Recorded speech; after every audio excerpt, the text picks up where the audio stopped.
এইটা আমার বয়ফ্রেন্ড, বড় কোম্পানিতে চাকরি করে, আর তুই আমাকে প্রপোজ করতে এসেছিস? এই শালা, তুই এত বড় সাহস তুই আমার গার্লফ্রেন্ডকে প্রপোজ করতে এসেছিলি? শালা তোকে আর শেষ করে দেবো। এই থামো থামো, এইসব ছোট লোককে মেরে শুধু শুধু হাত বন্ধ করার কোনো প্রয়োজন নেই।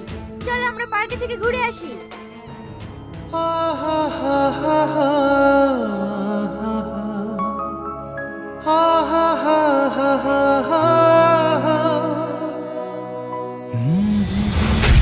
এত বদমাইশ মেয়ে তোমার সাথে এইরকম ব্যবহার করেছে, কে সেই মেয়ে? তার নাম ঠিকানা একবার বলো, আমি এক্ষুনি তার ব্যবস্থা করছি। থাক কাকা, আপনাকে কিছু করতে হবে না। আপনি একটা পাত্রী দেখুন, আমি বিয়ে করব। ঠিক আছে, আমার একটা বন্ধুর ভালো মেয়ে আছে, কালকে তুমি আর তোমার আব্বা গিয়ে মেয়েটাকে দেখে আসো।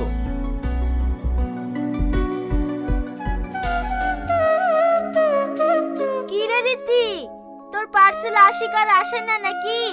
না না, ওকে এমন শিক্ষা দিয়েছি না, ওর জীবনেও আসবে না। তুই যাই বলে তাই বল, তো শুধুমাত্র জিতালি কই ছেলেটার সাথে তোর বেইমানি করা ঠিক হয়নি। ওসব কথা বাদ দে তো, শাবনুরের কি ব্যাপার তাই বল। ওর জ্বর কি এখনো ভালো হয়নি?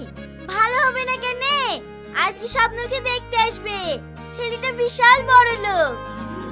তাই নাকি?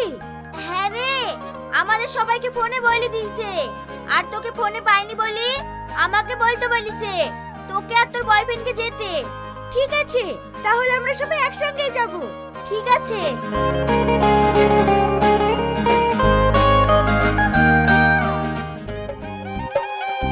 এই রীতি, আয় আয়, আমার খুব ভালো লাগছে তোরা সবাই এসেছি। কি রে, ছেলেপক্ষ না আসতে সেজেগুজে বসে আছিস যে? তোরা বস, আর কিছুক্ষণের মধ্যে চলে আসবে। না, এখন বসতে ভালো লাগছে না, তুই থাক, আমরা একটু ছাদ থেকে ঘুরে আসি। ঠিক আছে, যা।